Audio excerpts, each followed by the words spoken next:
അൽഹംദുലില്ലാ, അങ്ങനെ ചിക്കൻ വറ്റിച്ചതും നല്ല തക്കാളി ചോറും ഇവിടെ റെഡിയായിട്ടുണ്ട്. അസ്സലാമു അലൈക്കും വറഹ്മത്തുള്ളാഹി വബറകാതുഹു. നമുക്കിന്ന് ചിക്കൻ വറ്റിച്ചത് തയ്യാറാക്കാം. അതിനായിട്ട് പാത്രം എടുത്ത് അതിലേക്ക് മുളക് പൊടി, മഞ്ഞൾപ്പൊടി, ഉപ്പ്, ഗരം മസാലപ്പൊടി, ഇഞ്ചി പേസ്റ്റ്, വെളുത്തുള്ളി പേസ്റ്റ് ചേർത്ത് നന്നായി കൈകൊണ്ട് ഇളക്കി യോജിപ്പിച്ച് ചിക്കൻ അതിലേക്ക് ഇട്ട് കൊടുത്ത് നല്ലപോലെ യോജിപ്പിച്ചെടുക്കാം.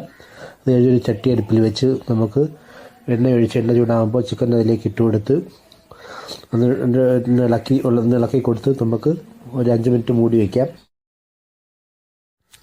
5 മിനിറ്റ് കഴിഞ്ഞ് നമ്മൾ മൂടി തുറന്ന് ചിക്കൻ ഒന്ന് ഇളക്കി കൊടുക്കാം. അത് കഴിഞ്ഞ് നമുക്ക് അരിഞ്ഞു വെച്ചിരുന്ന സവാളയും ചെറിയുള്ളിയും ചേർത്ത് നല്ലതായി ഇളക്കി ചിക്കനുമായി ഇളക്കി ഒന്നുകൂടി കറിവേപ്പിലയും കൂടി ഇട്ട് ഒന്നുകൂടി മൂടി വയ്ക്കാം.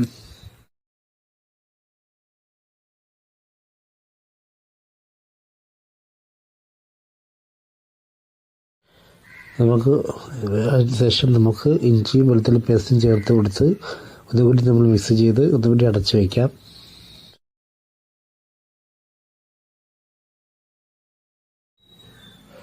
അതിനുശേഷം ചിക്കനിലേക്ക് മുളക് പൊടിയും മല്ലിപ്പൊടിയും മഞ്ഞൾപ്പൊടിയും ചേർത്ത് കൊടുക്കാം.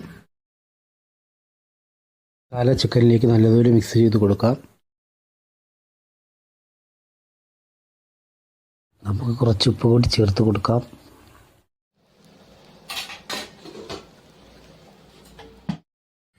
തക്കാളി ചിക്കനിലേക്ക് നല്ലതുപോലെ യോജിപ്പിച്ച് അല്പം മൂടി വയ്ക്കാം.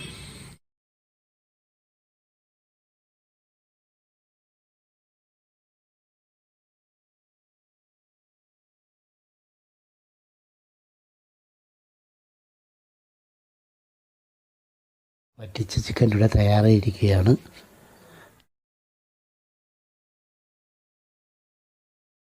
ഇനി നമുക്ക് തക്കാളി ചോറിനുള്ള മസാല തയ്യാറാക്കാം. അതിനായി ഒരു ചെമ്പടുപ്പി വെച്ച് എണ്ണ ചൂടാകുമ്പോൾ അതിലേക്ക് നമുക്ക് സവാള, ചെറിയ ഉള്ളി, ഇഞ്ചി പേസ്റ്റ്, വെളുത്തുള്ളി പേസ്റ്റ്, മുളക് കീറിയത്, കറിവേപ്പില, കുറച്ച് ഉപ്പ് ഇട്ട് കൊടുത്ത് അത് നല്ലതുപോലെ ഇളക്കി കൊടുക്കുക. സവാളയിൽ നല്ലതുപോലെ മൂത്ത് വരുമ്പോൾ നമുക്കതിലേക്ക് പേരിന് മാത്രം കുറച്ച് മല്ലിപ്പൊടി, കുറച്ച് മുളക് പൊടി, കുറച്ച് മഞ്ഞൾപ്പൊടി, ഗരം മസാലപ്പൊടി ഇട്ട് നല്ലതുപോലെ നമ്മൾ ഇളക്കി മൂത്ത് വരുമ്പോൾ അതിലേക്ക് തക്കാളി തട്ടിയിട്ട് കൊടുക്കാം.